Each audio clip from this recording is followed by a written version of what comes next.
نور عین مصطفیٰ صلی اللہ علیہ وآلہ وسلم، جن کے بارے میں رسول اللہ صلی اللہ علیہ وآلہ وسلم نے فرمایا کہ حسین مجھ سے ہے اور میں حسین سے ہوں، جنت کے نوجوانوں کے سردار، شبیہ مصطفیٰ صلی اللہ علیہ وآلہ وسلم سیدنا امام حسین علیہ السلام، اور ان سے پھر مولا کائنات، تمام کائنات کے مولا، جن کو رسول خدا صلی اللہ علیہ وآلہ وسلم نے فرمایا باب المدینۃ العلم، آپ صلی اللہ علیہ وآلہ وسلم نے ولایت کا تاج جن کے سر پر پہنایا، سیدنا علی المرتضیٰ کرم اللہ وجہ الکریم، اور ان کے بعد صاحب لولا کے لمع، وجہ وجود کائنات، محبوب رب دو عالم صلی اللہ علیہ وآلہ وسلم، میرے آپ کے ہم سب کے آقا و مولا، اللہ تعالیٰ کے وہ محبوب کہ جن کے چہرے کی قسم رب خود کھاتا ہے، محمد عربی صلی اللہ علیہ وآلہ وسلم، جن پر اعلیٰ حضرت نے بات ہی ختم کر دی، فرماتے ہیں میں تو مالک ہی کہوں گا کہ ہو مالک کے حبیب، کیا کہنا کہ میں تو مالک ہی کہوں گا کہ ہو مالک کے حبیب، یعنی محبوب و محب میں نہیں میرا تیرا۔ اللہ تعالیٰ نے تمام خزانے آپ صلی اللہ علیہ وآلہ وسلم کو عطا کیے۔ اس طرح یہ سلسلہ نور سیدنا شیخ عبد القادر جیلانی رضی اللہ تعالیٰ عنہ تک پہنچتا ہے۔ آج اسی سلسلے پر ہم بات کریں گے۔ میرے ساتھ جو اسکالرز آج ہمارے اسٹوڈیو میں تشریف فرما ہے اس موضوع پر گفتگو کے لیے، ان سے آپ کا تعارف کرا دوں۔ میری پہلی مہمان ہیں محترمہ قرۃ العین فاطمہ صاحبہ، آپ کو خوش آمدید کہوں گی۔ ان کے برابر میں تشریف فرما ہے محترمہ گلشن ارشاد صاحبہ، آپ کو بھی خوش آمدید کہوں گی۔ اور ہماری بہت پیاری نعت خوان محترمہ زرمینہ ناصر صاحبہ۔ زرمینہ، پروگرام کے اختتام پر ہم ہر روز کی طرح آپ سے آج بھی منقبت سنیں گے۔ آپ سے آغاز کروں گی قرۃ العین۔ میں نے جیسے ذکر کیا کہ دو جو ہے جسم اور روح دونوں کا نظام کار فرما ہے اس کائنات کے جو ہے تمام امور کو دیکھنے، سنبھالنے اور آگے بڑھانے کے لیے۔ تو یہ جو سلسلہ طریقت ہے، کیا یہ سلسلہ شریعت سے کوئی الگ سلسلہ ہے؟ بسم اللہ الرحمن الرحیم۔ سب سے پہلے تو میں آپ کو شکریہ ادا کروں گی کہ آپ نے اتنی خوبصورت ٹرانسمیشن جو ربیع الثانی کے حوالے سے چل رہی ہے، محبوب سبحانی اس کا ٹائٹل ہے ماشاءاللہ، تو 92 کو نورید آپ کو بہت زیادہ مبارک ہو کہ آپ اس سلسلے کو لے کے چل رہے ہیں۔ ہماری سعادت ہے، ہماری جی بالکل بالکل، یہ بہت بڑی سعادت ہے بے شک کہ امام الاولیاء اور جن کو یہ لقب دیا گیا ہو کہ محبوب سبحانی، اور پھر ان کا ذکر کیا جائے اور اس مہینے میں کیا جائے، بلا شبہ ایک سعادت ہے۔ بے شک۔ آپ نے سوال کیا شریعت اور طریقت کے حوالے سے، تو دیکھیے آپ جیسے آپ نے آغاز میں کہہ رہی تھیں کہ ایک جسمانی نظام ہے، جس طرح اللہ رب العزت نے اس پوری کائنات کو تخلیق فرمایا ہے، یہ اس کا میکنزم اس طرح کا ہے کہ انسان کو دو غذاؤں کی ضرورت ہوتی ہے۔ ایک تو جسمانی غذا ہے جو کھا کر وہ اپنی جسمانی نشوونما اور جسمانی تقویت حاصل کرتا ہے، اس کے ساتھ ساتھ ایک روحانی نظام ہے جس کے لیے بھی آپ کو غذا کی ضرورت ہوتی ہے۔ اب ہم اس کو ڈائریکٹ لنک کرتے ہیں حضور غوث اعظم سے کہ جب ولایت تو آپ کو بچپن سے عطا کر دی گئی تھی، ہم دیکھتے ہیں کہ ان سے کئی روایات سے ملتا ہے کہ آپ سے جب پوچھا، روایات ایسی بھی ملتی ہیں کہ آپ کی ولادت سے قبل آپ کے آنے کی بشارتیں، آپ کے بارے میں جو ہے وہ آپ کے کرامات کا ظہور شروع ہو بالکل ایسے ہے۔ اور جب آپ سے پوچھا گیا کہ آپ کو کب معلوم ہوا کہ آپ اللہ کے ولی ہیں اور آپ محبوب سبحانی ہیں، تو آپ فرماتے ہیں کہ جب میں مدرسے جایا کرتا تھا اور میں بہت چھوٹا تھا بچپن میں، تو میرے ساتھ فرشتے چلتے تھے اور مدرسے میں جا کے بچوں کو کہتے تھے کہ اللہ کے ولی کے لیے راستہ صاف کرو اور اسے جگہ دو، اور مجھے تب سے علم تھا کہ میں خدا کے ہاں اس کا ولی منتخب ہو چکا ہوں۔ جی میں آپ کی طرف آتی ہوں۔ گلشن، آپ مجھے یہ بتائیے کہ جیسے ہم بات کر رہے ہیں کہ سلسلہ قادریہ سے آپ کا جو ہے وہ آگے سلسلہ چلتا ہے، آپ امام و پیشوا ہیں تمام سلاسل کے، کوئی نقش بندی ہو، الحمدللہ میں خود قادری نقش بندی ہوں، کوئی شاذلی ہو، سہروردی ہو، مجددی الفسانی ہو، چشتی ہو، نظامی ہو، حلواتیہ ہو، مولویہ ہو، کوئی بھی طبقہ ہو، کوئی بھی سلسلہ ہو، تمام سلاسل کے آپ امام و پیشوا ہیں۔ تو آپ کا سلسلہ قادریہ، اس کی کیا خصائص ہیں؟ بہت شکریہ نورید، آپ نے محبوب سبحانی جیسی عظیم، یہ ایک سعادت ہے ہمارے لیے اس میں آنا اور حضور غوث اعظم کے مناقب اور فضائل پہ بات کرنا، تو بہت شکریہ۔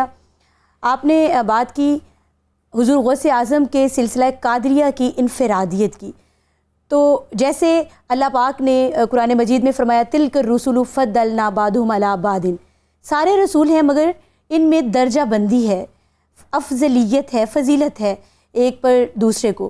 اسی طرح اولیاء اور صالحین اور اکابرین امت کا جو سلسلہ چلا حضرت مولا علی کی ولایت کے ساتھ ہی اور انشاءاللہ قیامت تک چلتا رہے گا، بے شک اس میں بھی یہ درجہ بندی رب کائنات نے رکھی ہے۔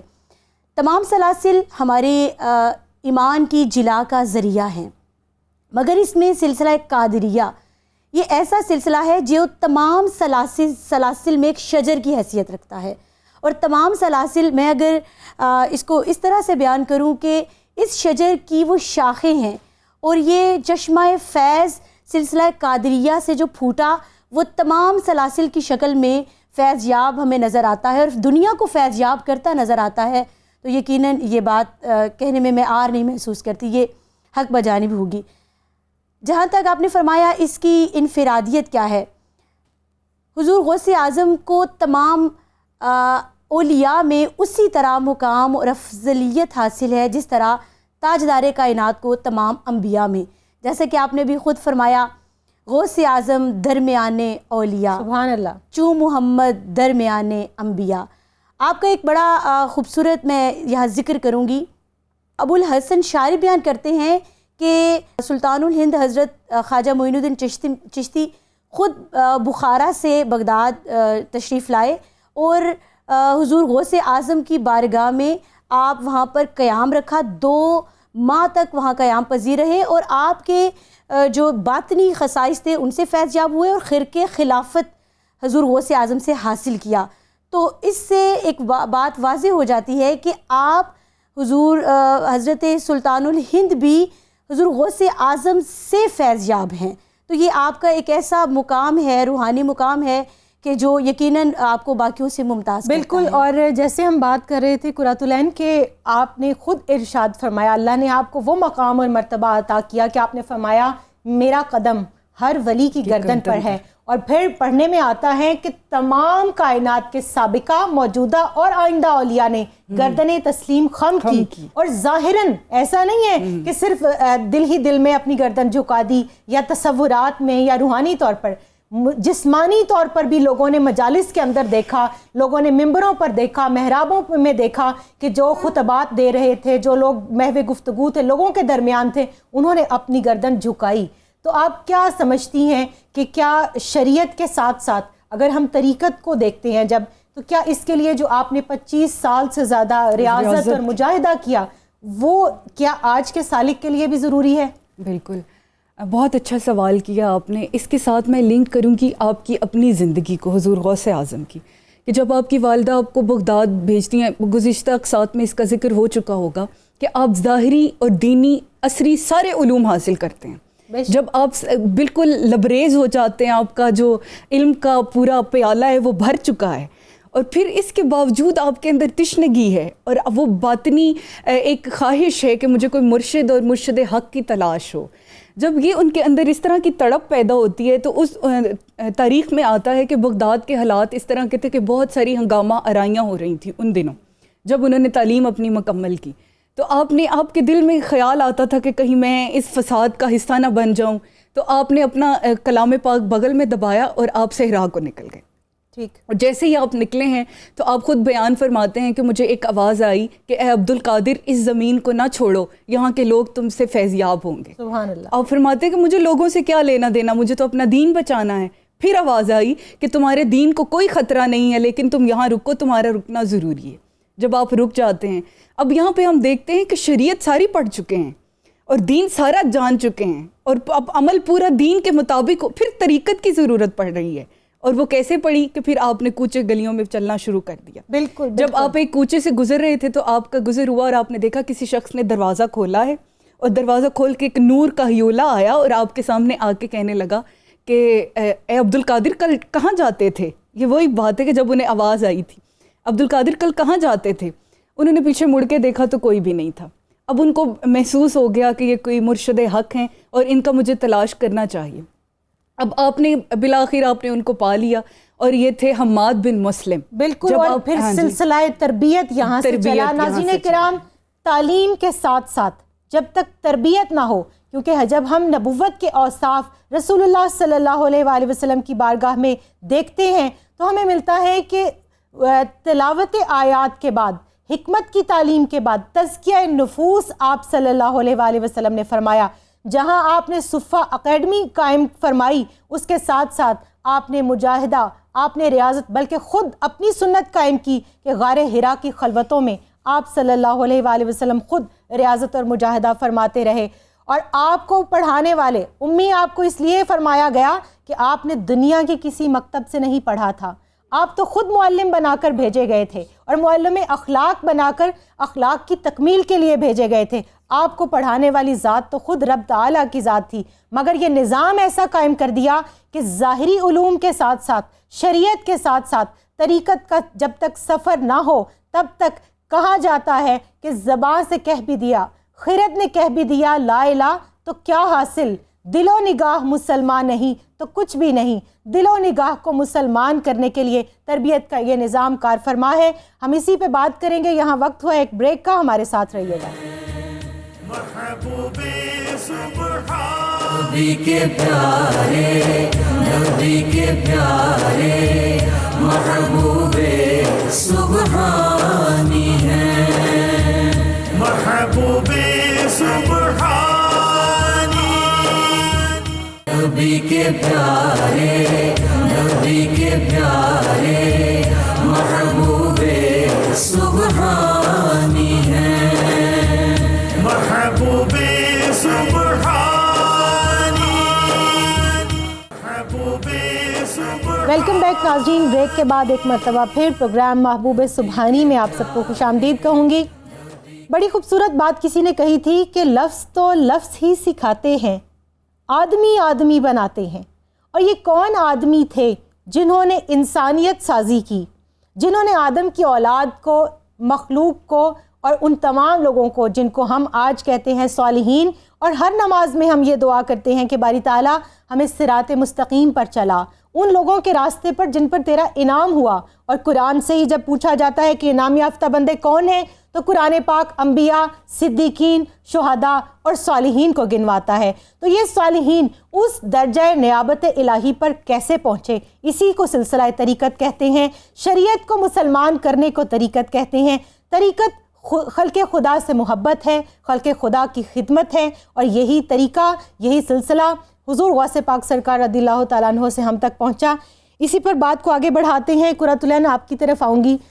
آج تصوف اور طریقت اس کو سمجھا جاتا ہے، جیسے میں پہلے بھی بات کر رہی تھی کہ یہ کوئی شریعت سے الگ کوئی چیز ہے.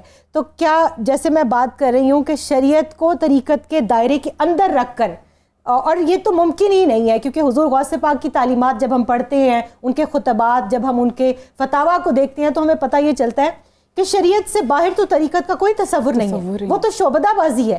پانی پر اگر کوئی چل کے دکھا دے، ہوا میں اگر کوئی اڑ کر دکھا دے، مگر آپ نے جس طریقت کا سبق دیا وہ یہ ہے کہ فرائض پہلے، سنتیں اس کے بعد، نوافل اس کے بعد. اس کے بارے میں کیا کہیں گی؟ بالکل آپ صحیح بجا فرما رہی ہیں.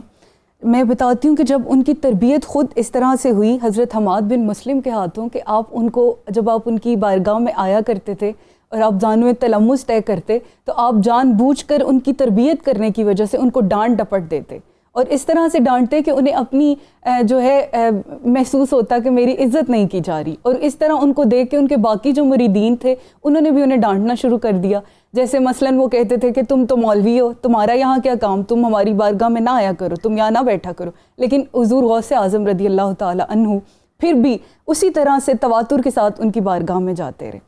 پھر ایک دن جب انہوں نے کسی مرید کو دیکھا حضرت حماد بن مسلم نے ان کو ڈانٹتے ہوئے، تو آپ نے فرمایا کہ اس کو نہ ڈانٹا کرو، یہ تو بغداد کا آفتاب بن کے چمکے گا. سبحان اللہ. اور میں جو اس کو ڈانٹتا ہوں اور اس کو ڈانٹ ٹپٹ کرتا ہوں وہ اس کے نفس کی اصلاح کرتا ہوں کہ اس کے اندر کوئی شے ایسی باقی نہ رہے کہ جس کی وجہ سے کوئی ایسی رذائل اس کے اندر پیدا ہو جائیں. کیونکہ قرۃ العین آپ کی تعلیمات، آپ کے ملفوظات کو جتنا میں نے پڑھا ہے، آپ فرماتے ہیں کہ انسان کے 3 دشمن ہیں اور تینوں کے خلاف جہاد کرنا ضروری ہے. اس میں سب سے پہلا تو جو ظاہراً آپ کے انسانی دشمن ہوتے ہیں، جو شیطانی دشمن ہوتے ہیں وہ ہیں، یا جو کہہ لیں کہ ریاست کے اوپر حملہ اگر ہو جائے، جیسے جہاد آپ صلی اللہ علیہ وآلہ وسلم نے فرمایا غزوات تھے، تو اس وقت جہاد ہر عاقل بالغ مسلمان مرد کے اوپر فرض ہو جاتا ہے، اور بلا عذر جو ہے اس کے اوپر سخت وعید بھی سنائی گئی ہے. دوسرا جس کو ہم جہاد بالسیف کہتے ہیں. دوسرا جہاد وہ ہوتا ہے جو شیطان کے خلاف ہوتا ہے, اور شیطان کے خلاف جو جہاد ہے وہ اس میں شیطان کے چیلے بھی ہو سکتے ہیں, اس میں اس کے ظاہری حملے بھی ہو سکتے ہیں, باطنی حملے بھی, لیکن سب سے بڑا جہاد نفس کے خلاف جہاد ہے جس کو جہاد اکبر بھی کہا گیا. تو آپ نے ان تینوں کے خلاف جہاد کرنے کا حکم دیا. شیطان کے ساتھ جو آپ کا میں آپ کی طرف آتی ہوں. گلشن, ہم یہ بات کر رہے ہیں طریقت کی, تو میں خود الحمدللہ سلسلے سے ہوں, نسبت سے ہوں, اور میں یہ سمجھتی ہوں کہ اصحاب کہف کے کتے سے ہمیں سبق سیکھنا چاہیے کہ اللہ کے اولیاء کی سنگت اللہ تعالیٰ نے اس کتے کو سکھا رکھی تھی, اور جو اولیاء کے سنگ جڑ گیا اللہ نے اس کو قرآن کا مضمون کا موضوع بنا دیا. کیا بات ہے. کتا نجس ہے, ناپاک ہے, مگر اس کو قرآن پاک میں جب ہم اس کا نام پڑھتے ہیں تو ہمیں نیکیاں اور ثواب ملتا ہے. تو ثابت یہ ہوا کہ جو اولیاء کے سنگ جڑ جاتا ہے, جو کسی سلسلے سے کسی نسبت سے جڑ جاتا ہے, اللہ تعالیٰ اس کو پھر اس نسبت کا فیض عطا کرتا ہے. تو کیا ضروری ہے کہ انسان جو ہے کوئی بیعت کرے کسی جو ہے ولی کامل کی, کسی مرشد کی بیعت کرے؟ جی نورید, سلسلہ طریقت جو ہے اس میں جو حضور غوث اعظم شیخ عبد القادر جیلانی رضی اللہ تعالیٰ عنہ کی جو تعلیمات ہیں, اس میں ایک چیز میں ضرور اس میں ریلیٹ کر کے اس کوسچن کی طرف آتی ہوں. آپ نے فرمایا طریقت جو انسان کی طبعی خواہشات ہیں اس سے منہ موڑ کر شریعت پر عمل پیرا ہونے سے طریقت کا رستہ کھلتا ہے.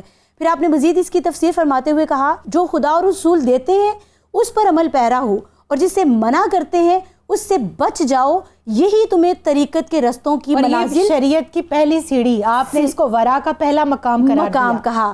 تو آپ نے کیا بات کہی کہ یہ ضروری ہے کسی سے جڑ جانا, کسی اللہ والے اور جن کا سلسلہ ہائے اوپر تک پہنچتا ہے, رسول کریم سے ہوتا ہوا, صلی اللہ علیہ وسلم سے ہوتا ہوا خدا تک. تو یہ میں سمجھتی ہوں اس کو بڑے علماء اور زعماء نے اس کو بیان کیا, جہاں تک میں سمجھتی ہوں یہ ضروری ہے.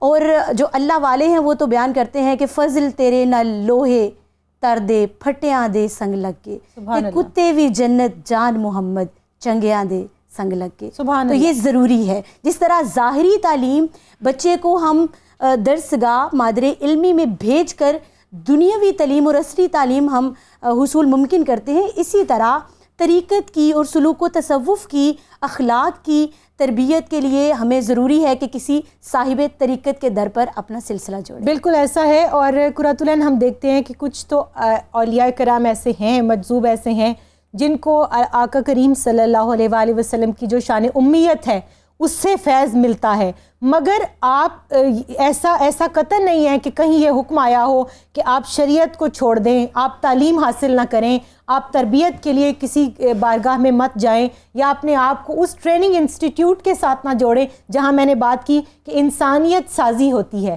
جہاں یہ خانقاہی نظام ہم اس کی بات کرتے ہیں. تو میں یہ سمجھتی ہوں کہ آدمی کو انسان بناتے ہیں یہ لوگ. اب ہم جب دیکھتے ہیں حضور غوث اعظم کو, تو آپ طریقت سنبھالتے ہی آپ ایک مسند پر بیٹھتے ہیں, اور وہ مسند علم ہے جہاں سے آپ علم بانٹتے ہیں اور لوگوں کو ایجوکیٹ کرتے ہیں, اور کل 14 علوم ہیں, 14 جو کہ آپ وہاں پر بیٹھ کر لوگوں کو سکھاتے ہیں, اور اس کے اندر قرآن کو ٹھیک سے پڑھنا اور تفسیر اور حدیث اور یہ سارے علوم, اس کے اندر فقہ بھی شامل ہے. یہاں تک کہ اس وقت کے جتنے علماء تھے وہ آپ سے فتاویٰ طلب کرتے تھے, اور تب تک 33 سال تک آپ فتاویٰ دیتے رہے, اور تب تک کوئی فتویٰ مستند کی سند جو ہے وہ نہیں حاصل کر پاتا تھا جب تک اس پہ مہر غوث اعظم نہیں لگ جاتی تھی. بات چلنے کے لیے گلشن میں تو بہت ٹچی ہو جاتی ہوں جب میں یہ معاملات دیکھتی ہوں. علامہ اقبال رحمۃ اللہ علیہ نے فرمایا تھا نکل کر خانقاہوں سے ادا کر رسم شبیری. آج ہم دیکھتے ہیں کہ خانقاہوں کے اندر بھی تربیت کا وہ سلسلہ نہیں ہے جو ہونا چاہیے, شریعت اس طرح سے نافذ نہیں ہے. خواتین کی تربیت کے حوالے سے میں دیکھوں تو وہ تو خانہ بالکل ہی خالی نظر آتا ہے مجھے, لیکن ہم دیکھتے ہیں کہ وہ مرید بھی ویسے نہیں ہیں, ان کے اندر بھی وہ اخلاص نہیں ہے. تو مرید کے کیا آداب ہوتے ہیں اس کے بارے میں بھی بتائیں. یہ ایک سلسلہ گیو اینڈ ٹیک کا, آپ اس کو میں سمجھانے کے لیے عام فہم زبان میں اگر میں کہوں, جتنا پیر یا مرشد کامل ہوتا ہے, مریدین بھی اسی پیٹرن پر اپنی اطوار، اپنی عادات اور اپنی سیرت کو ڈھالنا شروع کر دیتے ہیں. یعنی وہ ٹرینڈ سیٹر ہوتا ہے، ٹرینڈ سیٹر ہوتا ہے، رول ماڈل ہوتا ہے. رول ماڈل ہوتے ہیں. بالکل اسی طرح ایک بچہ، آپ اپنے گھروں میں ہم دیکھتے ہیں اپنے بچوں کو کہ وہ اپنے ٹیچر کو کاپی کرتے ہیں. اتنا بعض اوقات اپنے مدرس کو، اپنی فیملی کے باقی ممبرس کو اس طرح سے کاپی نہیں کر رہے ہوتے جس طرح وہ اپنے ٹیچرز کو، اپنے اساتذہ کو کاپی کر رہے ہوتے ہیں. سیم اسی طرح آپ اگر اس کو اپلائی کر لیں طریقت کے سلسلے کو اگر ہم دیکھیں تو جو مرشد ہے وہ ٹرینڈ سیٹر ہے، اور مرشد کا ایک روحانی فیض بھی ہوتا ہے. وہ نہ صرف ایک دنیاوی رشتہ ہے بلکہ اس رشتے میں دنیا کے اساتذہ سے کہیں بڑھ کر باطنی انوار کی جو ٹرانسفارمیشن ہے وہ ایک سلسلہ بھی ہے. تو دیکھا جائے اس دور میں اگر امام اعظم آپ دیکھیں وہ پیدا ہوئے تو ان کے اساتذہ پر نظر جائے گی. آپ اگر حسن و حسین سلام اللہ علیہ جیسے شہزادے دیکھتے ہیں تو پھر سرکار دو عالم صلی اللہ علیہ وسلم کی گود پر نظر جائے گی، ان کی والدہ کی طرف نظر جائے گی. اسی طرح اگر آپ حضور غوث اعظم سیدنا عبد القادر جیلانی رضی اللہ تعالیٰ عنہ کے مقام غوثیت پر نگاہ ڈالیں تو آپ کے پیچھے آپ کی والدہ کی گود نظر آتی ہے. بالکل. اور قرۃ العین میں پڑھ رہی تھی حضور غوث پاک سرکار رضی اللہ تعالیٰ عنہ کا جب وصال ہوا تو آپ کے بیٹے حضرت عبد الوہاب رحمۃ اللہ علیہ وہ ایک جگہ کسی شخص کے پاس نوکری حاصل کرنے کے لیے گئے. آپ نے جب اس سے نوکری کا سوال پوچھا تو انہوں نے کہا آپ کو نوکری کی کیا حاجت، آپ کے والد تو ترکے میں ایک کاروبار سیٹ کر کے گئے ہیں اور آپ کے پاس تو وہ پورا کاروبار کا سلسلہ نظام موجود ہے. تو انہوں نے جو جواب دیا وہ آج ہر مسلمان کے لیے اور خاص طور پہ ہر درگاہ کے لیے قابل عمل ہے. فرماتے ہیں کہ وہ چھوڑ کر کاروبار تو گئے ہیں مگر ساتھ وہ 1100 بیوہ عورتوں اور یتیم بچوں کی لسٹ بھی دے کر گئے ہیں. حضور غوث اعظم رضی اللہ تعالیٰ عنہ کی زندگی کو ہم دیکھیں، جیسے آپ نے پہلے بات کی کہ مرید اور جو مرشد ہے اس کا کیا تعلق ہونا چاہیے، اور مرید آج کل اس طرح کے نہیں ہیں. ہم جب دیکھتے ہیں حضور غوث اعظم کو جب طلب ہوتی ہے کہ مجھے کوئی طریقت سکھائے اور مجھے کوئی انگلی پکڑ کے اس میدان میں لے کر چلے اور خود خدا سے ملا دے، تو آپ کیا کرتے ہیں کہ آپ شہر سے دور چلے جاتے ہیں اور آپ وہاں پر عبادت و ریاضت میں مصروف ہو جاتے ہیں. یہ طلب ہے کہ آج مرید کو بھی ایسی طلب ہے کہ اس کو کوئی مرشد ایسا ملے.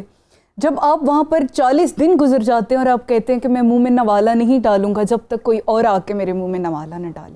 40 دن آپ بھوک اور پیاس محسوس کرتے ہیں، اور پھر وہاں سے جو ان کے مرشد ہیں شیخ ابو سعید رضی اللہ تعالیٰ عنہ، وہ وہاں پر آتے ہیں اور وہ خود ان کے منہ میں نوالے ڈالتے ہیں. اور حضور غوث اعظم فرماتے ہیں کہ جیسے جیسے شیخ میرے منہ میں نوالا ڈالتے تھے مجھے لگتا تھا کہ نور میرے اندر جا رہا ہے اور معرفت کے سارے راز میرے اوپر عیاں ہو گئے. تو آج مرید میں بھی وہ طلب ہے کہ نہیں. اور پھر جیسے آپ نے وہ بات کی تو حضور غوث اعظم فرماتے ہیں دنیا جہان کے خزانے میرے ہاتھ میں رکھ دیے جائیں. یہ آپ دیکھ لیں، یہ وہ سخاوت ہے، یہ وہ سخاوت ہے. فرماتے ہیں کہ دنیا جہان کے خزانے میرے ہاتھ میں رکھ دیے جائیں تو میں جتنی دنیا میں بھوکے ہیں ان کو کھانا کھلا دوں اور اپنے لیے ایک چیز نہ خرید. بالکل. اور یہی اسی طریقے کو آج بھی ناظرین پروان چڑھانے کی ضرورت ہے. یہ وہ اصل تعلیمات ہیں، یہ وہ روح اسلام ہے جو اسلام کو زندہ کرنے کے لیے، اسلام کی نشأت ثانیہ کے لیے اور ان اسلامی اقدار کے احیاء کے لیے ضروری ہے جو آج کے دور کی اشد ضرورت ہے. شریعت کیا ہے؟ بو علی اندر غبارے ناکا گم. اور طریقت کیا ہے؟ دست رومی پردہ محمل گرفت. یہاں وقت ہوا ایک بریک کا، ہمارے ساتھ رہیے گا. محبوب سبحانی ہے نبی کے پیارے، نبی کے پیارے محبوب سبحانی ہے. محبوب سبحانی نبی کے پیارے، نبی کے پیارے محبوب سبحانی ہے. محبوب سبحانی نبی کے پیارے. ویلکم بیک ناظرین. پروگرام محبوب سبحانی میں آپ کو ایک مرتبہ پھر خوش آمدید. اقبال نے بڑی خوبصورت بات کی تھی. فرماتے ہیں ہم کو تو میسر نہیں مٹی کا دیا بھی، گھر پیر کا بجلی کے چراغوں سے ہے روشن. آج ہمارا سلسلہ طریقت کس طرف چل نکلا ہے؟ ضرورت ہر اس امر کی ہے کہ ہر شعبے میں اصلاح کی جائے، اور اصلاح کی گنجائش تو تامرگ وقت آخر تک رہتی ہے.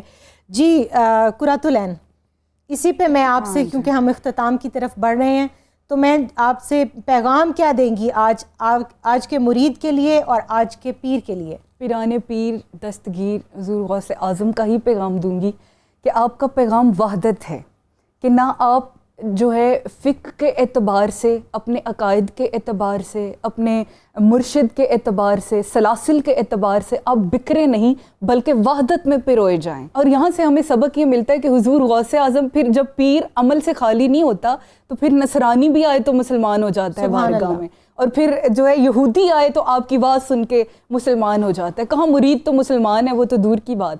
تو پھر آپ کو عمل سے خالی نہیں ہونا، نہ مرید کو اور نہ مرشد کو، دونوں کو عمل کے اوپر اور شریعت کے اوپر کاربند رہنا ہے، اور پھر حسن اخلاق ہے ساری ساری حسن اخلاق۔ بہت شکریہ جی گلشن۔ اقبال نے کہا تھا کوئی اندازہ کر سکتا ہے اس کے زور بازو کا، نگاہ مرد مومن سے بدل جاتی ہیں تقدیریں، وہ نگاہ کیسے پیدا ہو سکتی ہے؟ جی بہت خوبصورت شعر سے آپ نے پوچھا، آغاز کیا۔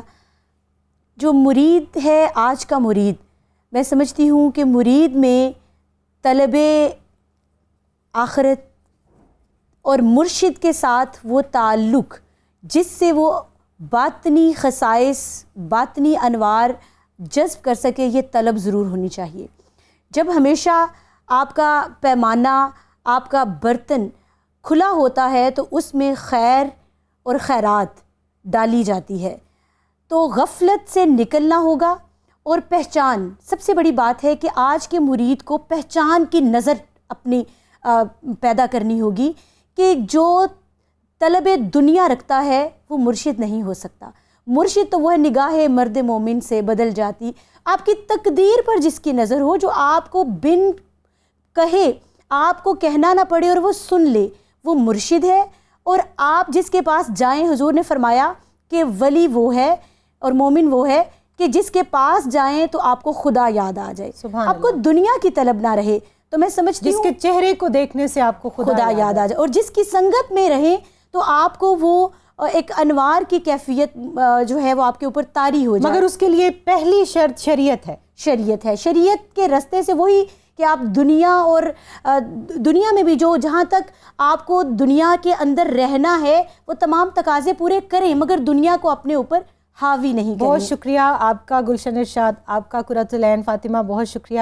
یہ موضوع ایسا ہے کہ اس پر تو میں سمجھتی ہوں کئی نشستیں ہونی چاہیے کہ مرید کے آداب کیا ہیں اور اس کو کیا کیا چیزیں جو ہے وہ ان کو دیکھنے کی ضرورت ہے کہیں کسی جگہ پر بیعت کرنے کے لیے، اور پیر کے آداب کیا ہیں، ان کے تقاضے، ان کے لیے اصول و ضوابط کیا مرتب کیے گئے ہیں، ایک خانقاہ میں آداب کیا ہونے چاہیے۔ مگر انشاءاللہ اللہ نے زندگی نے وفا کی، اللہ تعالیٰ نے موقع دیا تو انشاءاللہ ہم اس پر بھی بات کریں گے۔ آپ دونوں کا بہت شکریہ۔ ناظرین کرام، غوث اعظم سرکار رضی اللہ تعالیٰ عنہ ارشاد فرماتے ہیں کہ جو شخص نبی کریم صلی اللہ علیہ وآلہ وسلم کی پیروی نہیں کرتا، ایک ہاتھ میں شریعت اور دوسرے ہاتھ میں قرآن مجید نہیں تھامتا، اس کی رسائی اللہ تعالیٰ کی بارگاہ تک نہیں ہو سکتی۔ تو دیکھنا کیا ہے؟ آج کے مرید کو کیا دیکھنا ہے؟ آج کے پیر کو کیا دیکھنا ہے؟ آج ہماری خانقاہوں میں وہ کیا چیزیں ہیں جو نہیں ہونی چاہیے اور وہ کیا چیزیں ہیں جو ہونی چاہیے؟ یہ انسانیت ساز فیکٹریاں کیسے بن سکتی ہیں؟ یہاں سے جامی اور رومی کیسے پیدا ہو سکتے ہیں؟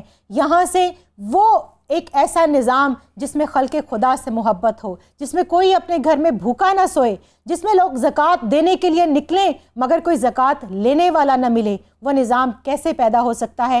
بالکل اسی طرح اگر ہم غوث اعظم سرکار رضی اللہ تعالیٰ عنہ کی تعلیمات کو اپنائیں، اگر ہم اللہ والوں کے سنگ جڑ جائیں، اگر ہمیں نسبتیں اللہ تعالیٰ عطا فرما دے، اور اس کے لیے اپنے سینے کے اندر طلب پیدا کرنی بہت ضروری ہے، کیونکہ جب تک طلب نہ ہوگی تب تک کوشش نہ ہوگی، اور جب تک اس کوشش میں دوام نہ ہوگا، استقلال نہ ہوگا، مستقل مزاجی نہ ہوگی، تب تک منزل آپ کو نہیں تلاش کر سکتی، اور منزل اسی کو تلاش کرتی ہے جس کا جذبہ صادق ہوتا ہے اور جس کی نظر اپنی منزل پر ہوتی ہے، جو راستے کے حوادث سے رکتا اور پریشان نہیں ہوتا۔ انشاءاللہ ہم اس پر بات کریں گے۔ آج ہمارے پروگرام کا وقت ختم ہوا۔ اب اختتام میں میں زرمینہ ناصر سے گزارش کروں گی کہ آپ منقبت پیش کریں۔ میرا ولیوں کے امام میرا ولیوں کے امام میرا ولیوں کے امام دے دو پنجتن کے نام ہم نے جھولی ہے پھیلائی بڑی دیر سے میرے میرا ہم نے جھولی ہے پھیلائی بڑی دیر سے ڈالو نظر کرم سرکار اپنے منگتوں پر ایک بار ڈالو نظر کرم سرکار اپنے منگتوں پر ایک بار ہم نے آس ہے لگائی بڑی دیر سے میرے میرا ہم نے جھولی ہے پھیلائی بڑی دیر سے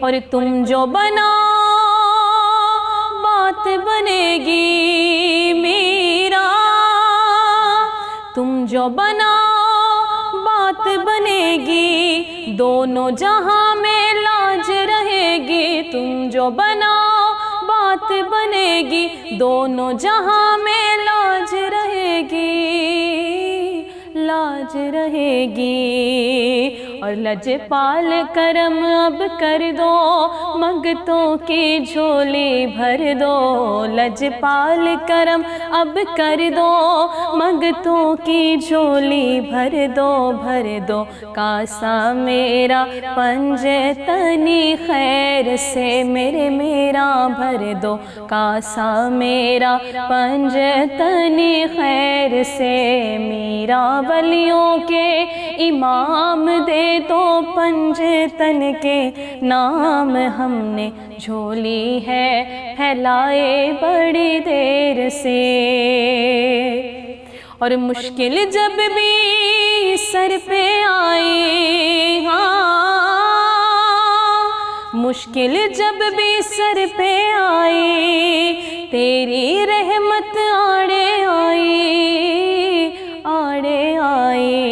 اور جب میں نے تمہیں پکارا کام آیا تیرا سہارا جب میں نے تمہیں پکارا کام آیا تیرا سہارا چلتا آسی کا گزارا تیری خیر سے میرے میرا چلتا آسی کا گزارا تیری خیر سے ڈالو نظر کرم سرکار اپنے منگتوں پر ایک بار ڈالو نظر کرم سرکار اپنے منگتوں پر ایک بار ہم نے آس ہے لگائی بڑی دیر سے میرا ولیوں کے امام میرا ولیوں کے امام نبی کے پیارے محبوب